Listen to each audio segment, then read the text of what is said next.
Benjamin awoke in the middle of the night to see the bounty hunter was still up sitting by the fire.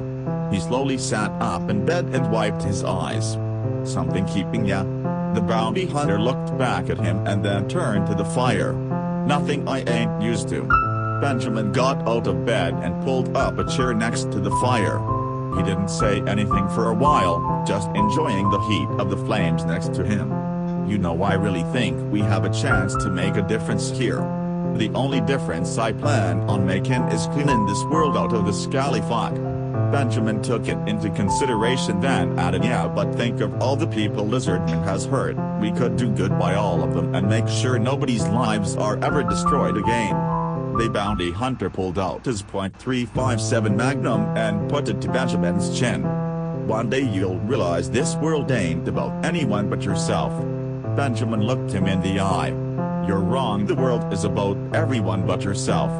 The bounty hunter backed off. There was a moment of silence. "So what happened between you and Lizardman anyway?" The bounty hunter grunted. "It's a long one, and one I don't intend on telling." Benjamin gave him a sincere sympathetic look. "Come on, it can't be much worse than him and Macklemore stealing your wife." "Well, it was a long time ago, a real long time ago." He shifted in his seat. Benjamin gave him his full attention. "I used to do work for the Lizardman." The scene slowly fades into a 1980s nightclub. The song Higher Love by Stephen Wood was playing in the background. The bounty hunter walked past all the dancers and up to the VIP room. It was crowded and this part of the club was also filled with people dancing, drinking and doing cocaine. He pushed through and got to the back of the room when he heard a familiar voice. "Hey, what's up, a fucking piece of shit?" The Lizardman got up off of the couch with all the naked women, and embraced him. "I got your payment right here.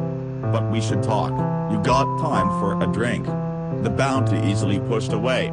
"I ain't got much time." The Lizardman smiled. "That's nonsense. Let me introduce you to some of these ladies."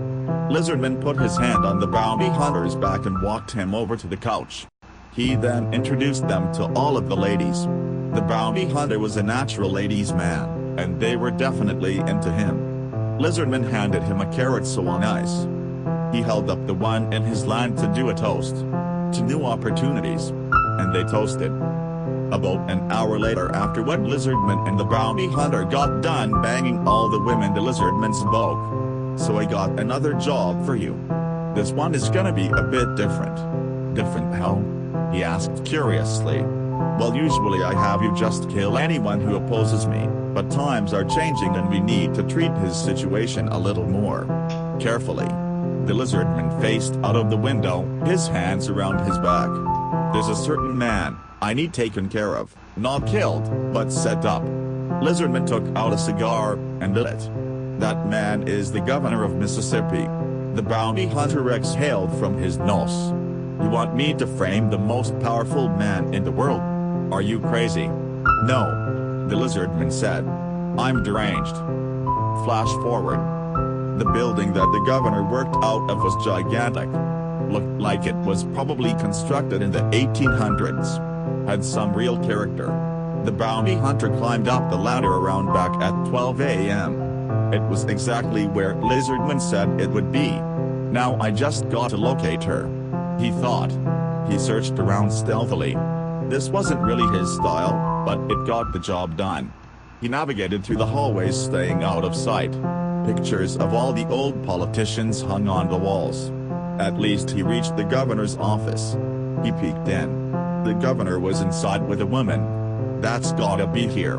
He clicked his pager to signal to her that he was in the vicinity. "Well, here is the rest of your paperwork, and that should be it. I'm going to head out for the night," the woman said. She was hot, and the bounty hunter thought he wouldn't mind having a piece himself. Wait, said the governor. "Aren't you gonna need someone to walk you to your car?" She smiled. "Oh, but it's just a short walk, I should be okay." The governor stood up. His suit jacket was off, and he had bad pit stains. "You know, Deborah, you should really let me take you out for some fucking fish sandwiches sometime."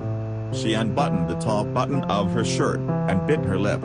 "Fish sandwiches, you say?" He smirked. "Oh yeah, with extra fucking tartar sauce.